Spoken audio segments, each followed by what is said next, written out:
ದೇವರು ಪ್ರೀತಿಸುವ ಪ್ರೀತಿಯ ಬಿಗ್ ಜೆ ಟಿ ವಿ ಪ್ರಿಯ ವೀಕ್ಷಕರಿಗೆ ನಮ್ಮ ಕರ್ತನಾದ ಯೇಸು ಕ್ರಿಸ್ತನ ಹೆಸರಿನಲ್ಲಿ ನಿಮ್ಮನ್ನು ವಂದಿಸಿ ಸ್ವಾಗತ ಬಯಸ್ತಿದ್ದೇವೆ. ಬನ್ನಿರಿ, ದೇವರ ವಾಕ್ಯವನ್ನು ಇಂದು ನಾವು ಅಧ್ಯಯನ ಮಾಡಿಕೊಳ್ಳೋಣ.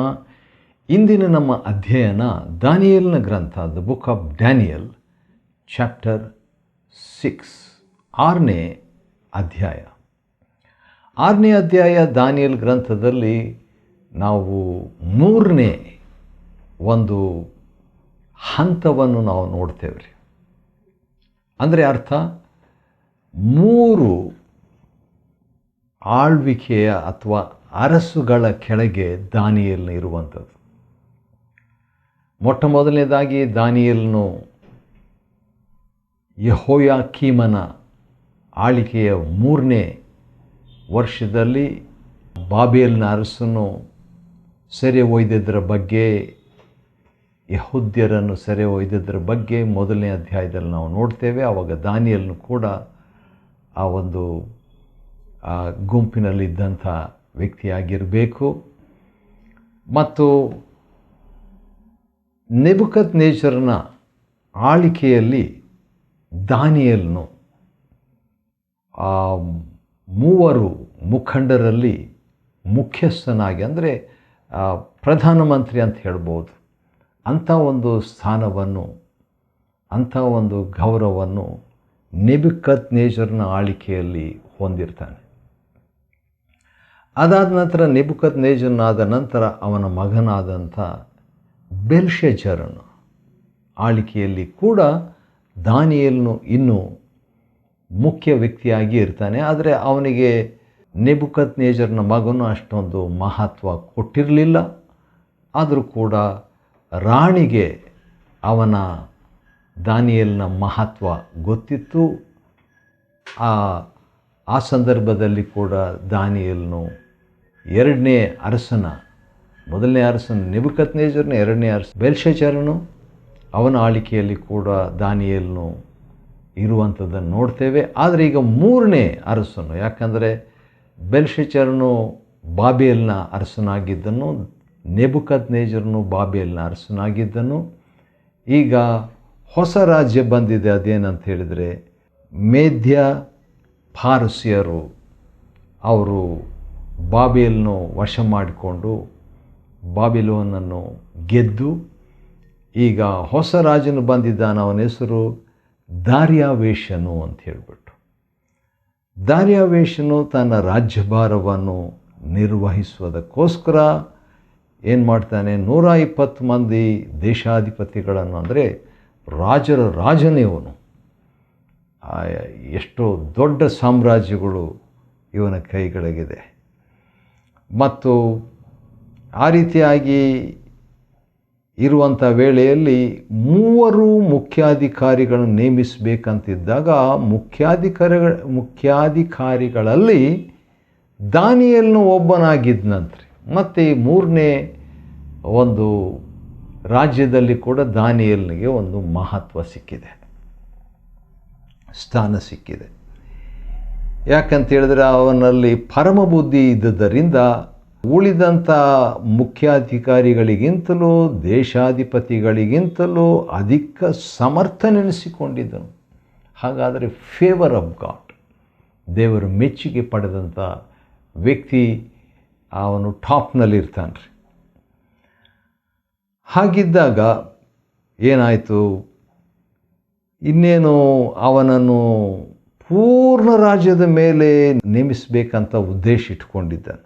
ಇದನ್ನು ತಿಳ್ಕೊಂಡಂಥ ಉಳಿದಂಥವರು ಮುಖ್ಯ ಅಧಿಕಾರಿಗಳು ಏನು ಮಾಡಿದರು, ಏನಾದರೂ ದಾನಿಯೇಲ್ ಮೇಲೆ ತಪ್ಪು ಹೊರಿಸ್ಬೇಕಂತ ಹೇಳ್ಬಿಟ್ಟು ಸಂದರ್ಭ ಹುಡುಕ್ತಿದ್ರು. ಆದರೆ ಯಾವ ತಪ್ಪು ಹೊರಿಸುವ ಯಾವ ಸಂದರ್ಭವನ್ನು, ಯಾವ ತಪ್ಪನ್ನು ಕಾಣಲಿಲ್ಲಂತೆ.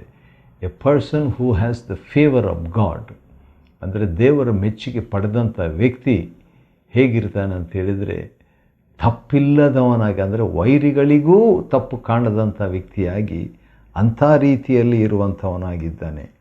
ಸರಿ, ಇನ್ನೊಂದು ವಿಷಯ, ದೇವರ ಮೆಚ್ಚುಗೆ ಪಡೆದಂಥ ವ್ಯಕ್ತಿ ಹೇಗಿರ್ತಾನಂದರೆ ನಂಬಿಗಸ್ತನೇ ಆಗಿರ್ತಾನೆ ರೀ.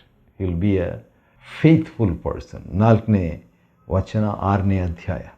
6ನೇ ಅಧ್ಯಾಯದಲ್ಲಿ ನಾವು ದೇವರ ಮೆಚ್ಚುಗೆ ಪಡೆದಂಥವನ ಕೆಲವು ಗುಣಲಕ್ಷಣಗಳನ್ನು ನೋಡ್ತಿದ್ದೇವೆ. Characteristics of favoured person.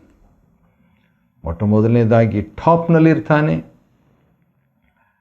ಅದಕ್ಕಿಂತ ಮುಂಚೆ ಇನ್ನೊಂದು ಏನಂತ ಹೇಳಿದ್ರೆ, ಈಗ ವೈರಿಯಾದ ಅರಸನು ರಾಜ್ಯವನ್ನು ತೆಗೆದುಕೊಂಡ್ರೂ ದಾನಿಯೇಲ್ ಬೇಕು ಅವನಿಗೆ. ನೋಡ್ರಿ, ಹಾಗಾದರೆ ಅವನು ಸಮರ್ಥನೆನಿಸಿಕೊಂಡಿದ್ದನು. ಇನ್ನೊಂದು ವಿಷಯ, ವೈರಿಯಿಂದಲೂ ಕೂಡ ತಪ್ಪು ಸಿಗದಂಥ ಗುಣಲಕ್ಷಣ ದೇವರ ಮೆಚ್ಚುಗೆ ಪಡೆದವನ ಗುಣಲಕ್ಷಣವಾಗಿರುತ್ತದೆ. 4ನೇದಾಗಿ ನೋಡುವಾಗ ನಂಬಿಗಸ್ತನೇ ಆಗಿದ್ದನಂತ ಹೇಳ್ಬಿಟ್ಟು, ದೇವರ ಮೆಚ್ಚುಗೆ ಪಡೆದಂಥವನು ನಂಬಿಗಸ್ತನಾಗಿರ್ತಾನೆ. A person who received the favour of God will be faithful. Wow. 5ನೇದಾಗಿ 6ನೇ ಅಧ್ಯಾಯ 4ನೇ ವಚನದ 2ನೇ ಭಾಗ, ಅವನಲ್ಲಿ ಆಲಸ್ಯವಾಗಲಿ ಅಕ್ರಮವಾಗಲಿ ಸಿಗಲಿಲ್ಲ. ದೇವರ ಮೆಚ್ಚುಗೆ ಪಡೆದಂಥ ವ್ಯಕ್ತಿಯಲ್ಲಿ ಆಲಸ್ಯ ಕಾಣುವುದಿಲ್ಲ ಮತ್ತು ಅಕ್ರಮ ಸಿಗುವುದಿಲ್ಲ ಅಂತ ಹೇಳ್ಬಿಟ್ಟು. ಆಶ್ಚರ್ಯ ಅಲ್ವಾ? ಕಡೆಗೆ ಅವ್ರು ಅಂದ್ಕೊಂಡ್ರು, ಇವರಲ್ಲಿ ಬೇರೆ ತಪ್ಪು ಕಂಡುಹಿಡಲಿಕ್ಕೆ ಆಗಲ್ಲ, ನಾವೇನು ಮಾಡಬೇಕು, ಹೇಗಾದರೂ ಇವನ ಧರ್ಮದಲ್ಲಿನೇ ಕಂಡು ಹಿಡಿಬೇಕಂತ ಹೇಳ್ಬಿಟ್ಟು ಆ ಅಧಿಕಾರಿಗಳು, ದೇಶಾಧಿಪತಿಗಳು ಏನು ಮಾಡಿದರು, ದಾರ್ಯಾವೇಶನೇ ಚಿರಂಜೀವಿಯಾಗಿರು ಅಂತ ಹೇಳಿಬಿಟ್ಟು 6ನೇ ವಚನದಲ್ಲಿ, ಯಾವನಾದರೂ 30 ದಿನಗಳ ತನಕ ರಾಜನಿಗೆ ಹೊರತು ಬೇರೆ ಯಾವ ದೇವರುಗಳಿಗಾಗಲಿ ಮನುಷ್ಯನಿಗಾಗಲಿ ಪ್ರೇಯರ್ ಮಾಡಬಾರ್ದು, ವಿಜ್ಞಾಪನೆ ಮಾಡಬಾರ್ದು ಅಂತ ಒಂದು ರೂಲ್ಸ್, ಒಂದು ನಿಯಮ ತಗೊಂಬರಬೇಕು. ಆ ರೀತಿಯಾಗಿ ಯಾರಾದರೂ ಮಾಡಿದರೆ ಅವನನ್ನು ಸಿಂಹಗಳ ಗವಿಯಲ್ಲಿ ಹಾಕಬೇಕು ಎಂಬ ಖಂಡಿತ ನಿಬಂಧನೆ ಒಂದು ವಿಧಿಸೋದು ಒಳ್ಳೆಯದಂತ ಹೇಳ್ಬಿಟ್ಟು ಇವರೆಲ್ಲ ಬಂದು ಹೇಳ್ತಾರೆ. ಅದಕ್ಕೆ ಇದು ಮೇದ್ಯರ ಮತ್ತು ಪಾರಸಿಯರ ಎಂದಿಗೂ ರದ್ದಾಗದ ಧರ್ಮವಿಧಿ ಪ್ರಕಾರ ಇದನ್ನು ಕನ್ಫರ್ಮ್ ಮಾಡಬೇಕು ಅಂತ ಹೇಳ್ಬಿಟ್ಟು ಸ್ವಲ್ಪ ಸೈನ್ ಹಾಕ್ರಿ ಅಂತ ತಗೊಂಬರ್ತಾರೆ 8ನೇ ವಚನದಲ್ಲಿ. ಆವಾಗ ಇದೆಲ್ಲ ಇವರ ಕುಯುಕ್ತಿಯನ್ನು ತಿಳಿಯದಂಥ ದಾರ್ಯಾವೇಶನ್ ಏನು ಮಾಡ್ತಾನೆ, ರುಜು ಹಾಕಿದನು ಮತ್ತು ಸೈನ್ ಹಾಕ್ತಾನೆ. 6ನೇ ಅಧ್ಯಾಯ ದಾನಿಯೇಲ್ ಗ್ರಂಥ 10ನೇ ವಚನದಲ್ಲಿ, ಶಾಸನಕ್ಕೆ ರುಜುವಾದದ್ದು ದಾನಿಯೇಲನಿಗೆ ತಿಳಿದಾಗ ಗೊತ್ತಾಯ್ತು ಅವನಿಗೆ ಈ ರೀತಿಯಾಗಿ ಒಂದು ರೂಲ್ಸ್ ಇದೆ ಅಂತ ಹೇಳ್ಬಿಟ್ಟು. ಆದರೂ ತನ್ನ ಮನೆಗೆ ಹೋಗಿ ಯೆರೂಸಲೇಮಿನ ಕಡೆಗೆ ಕದವಿಲ್ಲದ ಕಿಟಕಿಗಳುಳ್ಳ ತನ್ನ ಮಹಡಿಯ ಕೋಣೆಯಲ್ಲಿ ಯಥಾಪ್ರಕಾರ ದಿನಕ್ಕೆ 3 ಆವರ್ತಿ ಮೊಣಕಾಲೂರಿ ದೇವರಿಗೆ ಪ್ರಾರ್ಥನೆ ಸ್ತೋತ್ರ ಸಲ್ಲಿಸಿದನು. 6ನೇ ಅಧ್ಯಾಯ 10ನೇ ವಚನ ದಾನಿಯೇಲ್ ಗ್ರಂಥ. ಇನ್ನೊಂದು ವಿಷಯ ಏನಂತ ಹೇಳಿದರೆ, ದೇವರ ಮೆಚ್ಚುಗೆ ಪಡೆದವನು ಶಾಸನಕ್ಕೆ, ಮಾನವ ಶಾಸನಕ್ಕೆ ಒಳಪಡದೆ ದೇವ ಶಾಸನಕ್ಕೆ ಒಳಪಡುವವನಾಗಿದ್ದಾನೆ. ದೇವರು ಪ್ರಾರ್ಥನೆ ಮಾಡಂತ ಹೇಳಿದಾಗ ದೇವರು ಪ್ರಾರ್ಥನೆ ಮಾಡ್ತಾನೆ. ಸರ್ಕಾರದ ರುಜು ಪ್ರಾರ್ಥನೆ ಮಾಡಬಾರದು ಅಂತ ಹೇಳಿದಾಗ ಕೂಡ ಅದನ್ನು ಕೈಕೊಂಡು ನಡೆಯದವನಾಗಿದ್ದಾನೆ. ಹಾಗಾದರೆ ದೇವರನ್ನು, ಮನುಷ್ಯರಿಗಿಂತಲೂ ದೇವರನ್ನು ಮೆಚ್ಚಿಸುವವನು ದೇವರ ಮೆಚ್ಚುಗೆ ಪಡೆದವನು. ಇನ್ನೊಂದು ವಿಷಯ, ದೇವರ ಮೆಚ್ಚುಗೆ ಪಡೆದವನು ಯಥಾಪ್ರಕಾರವಾಗಿ ಪ್ರಾರ್ಥಿಸುವವನಾಗಿದ್ದಾನೆ. ಇನ್ನೊಂದು ವಿಷಯ, ಇನ್ನೊಂದು ಪಾಠ ನಾವು ಕಲಿಯುವಂಥದ್ದು, ದೇವರ ಮೆಚ್ಚುಗೆ ಪಡೆದಂಥವನು ಏನು ಮಾಡ್ತಾನೆ, ದೇವರಿಗೆ ಸ್ತೋತ್ರ ಮಾಡುವವನಾಗಿದ್ದಾನೆ. ಆವಾಗ ಜನರು ಏನು ಮಾಡ್ತಾರೆ, ದಾನಿಯೇಲನು ಪ್ರಾರ್ಥನೆ ಮಾಡ್ತಾ ಇರುವಂಥದ್ದನ್ನು ಬಂದು ರಾಜನಿಗೆ ಈಗ ವರದಿ ಮಾಡ್ತಾರೆ. ಮಾಡಿದಾಗ ರಾಜನೇ, ಯಹೂದದಿಂದ ಸರಿಯಾಗಿ ತಂದವರಲ್ಲಿ ಒಬ್ಬನಾದ ದಾನಿಯೇಲ್. ಇಲ್ಲಿ ನೋಡ್ರಿ 13ನೇ ವಚನದಲ್ಲಿ ನಾವು ನೋಡುವಾಗ ಇವರು ಗರ್ವದಿಂದ ಮಾತನಾಡೋದರಿಂದ ಅವನ ಅಧಿಕಾರ, ಅವನ ಉನ್ನತವನ್ನು ಮಾತಾಡದೆ ಅವನ ಹಿನ್ನೆಲೆಯನ್ನೇ, ಅವನ ಸೆರೆಯ ಬಗ್ಗೆ ಮಾತಾಡ್ತಾರೆ. ಯಾವ ರೀತಿಯಾಗಿ 5ನೇ ಅಧ್ಯಾಯದ 13ನೇ ವಚನದಲ್ಲಿ ಈ ಬೆಲ್ಶಚ್ಚರನು ಯಹೂದದಿಂದ ಖೈದಿಗಳಾಗಿ ತಂದ ಸೆರೆ ಮಾಡಿದ ಯಹೂದ್ಯರ ದಾನಿಯೇಲನು ಅಂತ ಹೇಳ್ತಾನಲ್ಲ, ಅದೇ ರೀತಿಯಾಗಿ ಈ ದೇಶಾಧಿಪತಿಗಳು ಮತ್ತು 120 ಮಂದಿ ಇದ್ರಲ್ಲ, ಅವರು ದೇಶಾಧಿಪತಿಗಳು ಮತ್ತು ಅವರ ಜೊತೆಗೆ ಇದ್ದಂಥ ವ್ಯಕ್ತಿಗಳು, ದೊಡ್ಡ ವ್ಯಕ್ತಿಗಳು, VIPs, ಅಧಿಕಾರಿಗಳು ಈಗೇನು ಮಾಡ್ತಾರೆ, ಇಲ್ಲಿ ಬಂದು 6ನೇ ಅಧ್ಯಾಯ 13ನೇ ವಚನದಲ್ಲಿ ಸೆರೆಯಾಗಿ ತಂದವರಲ್ಲಿ ಒಬ್ಬನಾದ ದಾನಿಯೇಲ್ ಎಂಬುದಾಗಿ ಇಂಟ್ರೊಡ್ಯೂಸ್ ಮಾಡಿಸ್ಬಿಟ್ಟು ನಿನ್ನ ಹಸ್ತಾಕ್ಷರದ ನಿಬಂಧನೆಯನ್ನಾಗಲಿ ರಕ್ಷಕ್ಕೆ ತಾರದೆ ದಿನಕ್ಕೆ 3 ಆವೃತ್ತಿ ಅವನು ಪ್ರೇಯರ್ ಮಾಡ್ತಾ ಇದ್ದಾನೆ ಎಂಬುದಾಗಿ ಒಂದು ದೂರು ಹೇಳ್ತಾರೆ. ಈ ಮಾತನ್ನು ಕೇಳಿದ ಕೂಡಲೇ ರಾಜನಿಗೆ ಕೋಪ ಬರಬೇಕು, ನನ್ನ ಮಾತು ಕೇಳಿಲ್ಲ ಅಂತ. ಆದರೆ ರಾಜನಿಗೆ ಬಹಳ ವ್ಯಸನಗೊಂಡು 14ನೇ ವಚನ, ದಾನಿಯೇಲನನ್ನು ತಪ್ಪಿಸಬೇಕೆಂದು ಮನಸ್ಸು ಮಾಡಿ ಇವನನ್ನು ಹೇಗೆ ರಕ್ಷಿಸಲಿ ಎಂದು ಸೂರ್ಯಾಸ್ತಮನದವರೆಗೆ ಪ್ರಯಾಸಪಟ್ಟನು. ವಾವ್! ರಾಜನಿಗೆ ಗೊತ್ತಿತ್ತು. ಹಾಗಾದರೆ ಇದರಿಂದ ನಾವು ಕಲಿಯುವಂಥ ಇನ್ನೊಂದು ಪಾಠ ಅದೇನಂತೇಳಿದರೆ, ದೇವರ ಮೆಚ್ಚುಗೆ ಪಡೆದಂಥವನ ಮತ್ತೊಂದು ಗುಣಲಕ್ಷಣ ಏನಂದರೆ, ಕುಯುಕ್ತಿಯುಳ್ಳವರಿಗೆ ಹೌದು ಗೊತ್ತಿದೆ ಇವನಲ್ಲಿ ತಪ್ಪಿಲ್ಲ ಅಂತ ಅರಸನಿಗೂ ಕೂಡ ಗೊತ್ತಿರುತ್ತದೆ.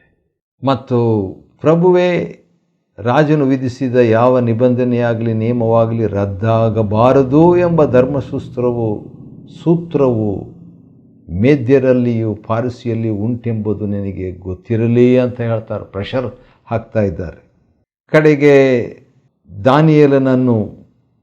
ರಾಜ ಇಷ್ಟ ಇಲ್ಲದೆ ಆಜ್ಞೆ ಕೊಟ್ಟ ದಾನಿಯೇಲನನ್ನು ತಂದು 16ನೇ ವಚನ, 6ನೇ ಅಧ್ಯಾಯ 16ನೇ ವಚನ, ಸಿಂಹಗಳ ಗವಿಯಲ್ಲಿ ಹಾಕಿಬಿಟ್ರು. ದಂಡನೆ.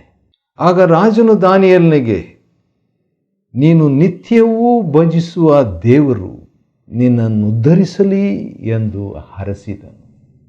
Wow! A favoured man will receive the blessing of the king. ಅರಸನ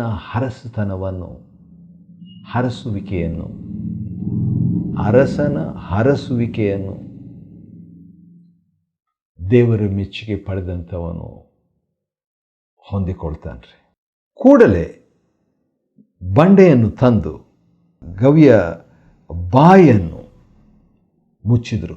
ಹಾಗಾದರೆ ಒಂದು ಗವಿ ಇತ್ತು, ಗವಿಯಲ್ಲಿ ದಾನಿಯೇಲನನ್ನು ಹಾಕಿಬಿಟ್ರು, ಬಂಡೆ ದೊಡ್ಡ ತಗೊಂಬಂದು ಮುಚ್ಚಿಬಿಟ್ರು. ದಾನಿಯೇಲನ ಗತಿಯು ಬೇರೆ ಆಗದಂತೆ ರಾಜನು ತನ್ನ ಮುದ್ರೆಯಿಂದಲೂ ತನ್ನ ಮುಖಂಡರ ಮುದ್ರೆಯಿಂದಲೂ ಅದಕ್ಕೆ ಮೊಹರು ಮಾಡಿದನು. ಅನಂತರ ರಾಜನ ಅರಮನೆಗೆ ಹೋಗಿ ವಿನೋದ ವಾದ್ಯಗಳನ್ನು ತನ್ನ ಮುಂದೆ ತರಿಸದೆ, ಖುಷಿ ಪಡಲಿಕ್ಕೆ ಟೈಮ್ ಇಲ್ಲ ಇವನಿಗೆ. ರಾಜನಿಗೆ ದುಃಖ ಈಗ. ಯಾಕಂತೇಳಿದರೆ ಆ 3 ಮುಖ್ಯಾಧಿಕಾರಿಗಳನ್ನು ನೇಮಿಸಬೇಕಂತ ದಾನಿಯೇಲನು ಮಾಡಿದನು. ಅಷ್ಟೇ ಅಲ್ಲದೆ ಈಗ ಮಿಕ್ಕ ಮುಖ್ಯಾಧಿಕಾರಿಗಳು ಮತ್ತು ದೇಶಾಧಿಪತಿಗಳಿಗಿಂತ ಅಧಿಕ ಸಮರ್ಥನೀಯವನು ಆಗಿದ್ದರಿಂದ ಪೂರ್ಣ ರಾಜ್ಯದ ಮೇಲೆ ಅಧಿಕಾರಿಯಾಗಿ ನೇಮಿಸಬೇಕಂತ ಪ್ಲ್ಯಾನ್ ಮಾಡಿದ್ದ ರಾಜನು. ಆದರೆ ಇವತ್ತು ಆ ರೀತಿಯಾಗಿ ಆಗಿದ್ದರಿಂದ ದಾನಿಯೇಲನನ್ನು ಸಿಂಹದ ಗವಿಗೆ ಹಾಕಿದ್ದರಿಂದ ಅವನಿಗೆ ವಿನೋದ, ಆಟ, ವಾದ್ಯ ಏನು ಬೇಡ ಅಂತ ಹೇಳ್ಬಿಟ್ಟು ಉಪವಾಸವಾಗಿ ರಾತ್ರಿಯನ್ನು ಕಳೀತಾನೆ ರಾಜನು. 6ನೇ ಅಧ್ಯಾಯ ದಾನಿಯೇಲ್ 18ನೇ ವಚನ. ಉಪವಾಸ, ಊಟ ಕೂಡ ಮಾಡ್ತಾ ಇಲ್ಲ, ನಿದ್ದೆನೂ ಬರ್ತಾ ಇಲ್ಲ. ಆದರೂ ಬೆಳಗ್ಗೆ ಆದ ತಕ್ಷಣ ರಾಜನು ಉದಯದಲ್ಲೇ ಎದ್ದು, ನಿದ್ದೆ ಬಂದಿಲ್ಲ, ಆದ ಕಾರಣ ಇನ್ನೂ ಉದಯವಾಗ್ತಾ ಇದೆ, ಎದ್ದು ಸಿಂಹಗಳ ಗವಿಯ ಬಳಿಗೆ ತ್ವರೆಯಾಗಿ ಹೋದನು. ಆಮೇಲೆ ದುಃಖ ಧ್ವನಿಯಿಂದ, ವಾವ್ ನೋಡಿ 20ನೇ ವಚನ, ಇನ್ನೂ ವ್ಯಸನ ಇದೆ ಆ ರಾಜನಿಗೆ, ದಾರ್ಯಾವೇಶನಿಗೆ. ದುಃಖ ಧ್ವನಿಯಿಂದ ದಾನಿಯೇಲನು ಕೂಗಿ, ದಾನಿಯೇಲನೇ, ಜೀವಸ್ವರೂಪನಾದ ದೇವರ ಸೇವಕನೇ, wow, servant of the living God. ಎಂಥ ಒಂದು ಪ್ರೈಮ್ ಮಿನಿಸ್ಟರ್ ಆಗಿದ್ದ ಇವನು, ಆದರೆ ಅದಕ್ಕಿಂತಲೂ ದೊಡ್ಡ ಒಂದು ಶಿರೋನಾಮೆ ಗುಣಲಕ್ಷಣ ನಿಮಗೆ ಸಿಗ್ತದೆ. ಜೀವಸ್ವರೂಪನಾದ ದೇವರ ಸೇವಕನೇ, ನೀನು ನಿತ್ಯವೂ ಭಜಿಸುವ ನಿನ್ನ ದೇವರು ನಿನ್ನನ್ನು ಸಿಂಹಗಳಿಂದ ಉದ್ಧರಿಸ ಶಕ್ತನಾದನೋ ಅಂತ ಕೇಳ್ತಾನ್ರಿ. ಆಗ ದಾನಿಯೇಲನು 22ನೇ ವಚನದಲ್ಲಿ 6:22, ಅರಸೇ, ಅಥವಾ ಗಟ್ಟಿಯಾಗಿ ಹೇಳಿರ್ಬೋದು, ಅರಸೇ, ಚಿರಂಜೀವಿಯಾಗಿರು. ನನ್ನ ದೇವರು ತನ್ನ ದೂತನನ್ನು ಕಳಿಸಿ ಸಿಂಹಗಳ ಬಾಯಿಗಳನ್ನು ಬಂಧಿಸಿದನು, ಅವುಗಳಿಂದ ನನಗೆ ಯಾವ ಹಾನಿಯೂ ಆಗಲಿಲ್ಲ. ವಾವ್, ಎಂಥ ಒಂದು ಅನುಭವ! ಯಾವ ಹಾನಿಯೂ ಆಗಲಿಲ್ಲ, ಯಾಕಂದರೆ ಆತನ ದೃಷ್ಟಿಗೆ ನಾನು ನಿರ್ಮಲನಾಗಿ ಕಂಡು ಬಂದೆನು. ರಾಜನಾದ ನಿನಗೂ ಯಾವ ದ್ರೋಹವನ್ನು ಮಾಡಲಿಲ್ಲ. ಹೌದು, ದೇವರ ಮೆಚ್ಚುಗೆ ಪಡೆದವನು ಗುಣಲಕ್ಷಣ ಏನಂದರೆ ನಿರ್ಮಲನಾಗಿರುವುದು ದೇವರ ದೃಷ್ಟಿಯಲ್ಲಿ. ಇನ್ನೊಂದು ವಿಷಯ, ಹೌದು, ದೇವರ ಮೆಚ್ಚುಗೆ ಪಡೆದಂಥವನು ದೇವರ ದೃಷ್ಟಿಯಲ್ಲಿ ಮಾತ್ರ ಅಲ್ಲ, ನಾಯಕನ ದೃಷ್ಟಿಯಲ್ಲಿ ಕೂಡ ದ್ರೋಹ ಮಾಡದವನಾಗಿ ಇರ್ತಾನೆ. ಆ ರೀತಿಯಾಗಿ ನಾನಿರಬೇಕು, ನಾವಿರಬೇಕು. ಆಶ್ಚರ್ಯ. ಇದನ್ನು ಹೇಳಿದ ತಕ್ಷಣ ರಾಜನು ಬಹು ಸಂತೋಷಪಟ್ಟು ದಾನಿಯೇಲನನ್ನು ಗವಿಯೊಳಗಿಂದ ಮೇಲಕ್ಕೆ ಎತ್ತಬೇಕೆಂದು ಅಪ್ಪಣೆ ಕೊಡಲು ಮೇಲಕ್ಕೆತ್ತಿದರೂ ಅವನು ತನ್ನ ದೇವರಲ್ಲಿ ಭರವಸವಿಟ್ಟ ಕಾರಣ ಅವನಿಗೆ ಯಾವ ಹಾನಿಯೂ ಆಗಲಿಲ್ಲ. ದೇವರ ಮೆಚ್ಚುಗೆ ಪಡೆದವನ ಮತ್ತೊಂದು ಗುಣಲಕ್ಷಣ, ಯಾವ ಹಾನಿಯೂ ಆಗೋದಿಲ್ಲ. ಆದ ಕಾರಣ ದಾನಿಯೇಲನ ಮೇಲೆ ದೂರು ಹೊರಿಸಿದಂಥ ಅವರನ್ನು, ಅವರ ಹೆಂಡತಿ ಮಕ್ಕಳನ್ನು ಸಿಂಹಗಳ ಗವಿಯಲ್ಲಿ ರಾಜನು ದಂಡನೆಯಾಗಿ ಹಾಕ್ತಾನೆ. ಅವರು ಹೌದು, ಅವರಿಗೆ ದಂಡನೆ ಪ್ರಾಪ್ತವಾಯಿತು. ರಾಜನು ಆ ಮರಣ ದಂಡನೆಯನ್ನು ವಿಧಿಸಿದನು. ಆದರೆ ಅನಂತರ ಏನಾಯಿತು ಎಂಬುದಾಗಿ ನೋಡುವಾಗ ದಾನಿಯೇಲನು 28ನೇ ವಚನ ಈ ರೀತಿಯಾಗಿದೆ, ದಾನಿಯೇಲನು ದಾರ್ಯಾವೇಶನ ಆಳಿಕೆಯಲ್ಲಿಯೂ ಪಾರಸಿಯನಾದ ಕೋರೇಷನ ಆಳಿಕೆಯಲ್ಲಿಯೂ ಘನವಂತನಾಗಿ ಬಾಳಿದನು. ಹೌದು, ಇನ್ನೊಂದು ಅರಸತನದಲ್ಲಿ ಕೂಡ ಆಳಿಕೆಯಲ್ಲಿ ಘನವಂತನಾಗಿ ಬಾಳಿದನು, ಆಳಿದನು.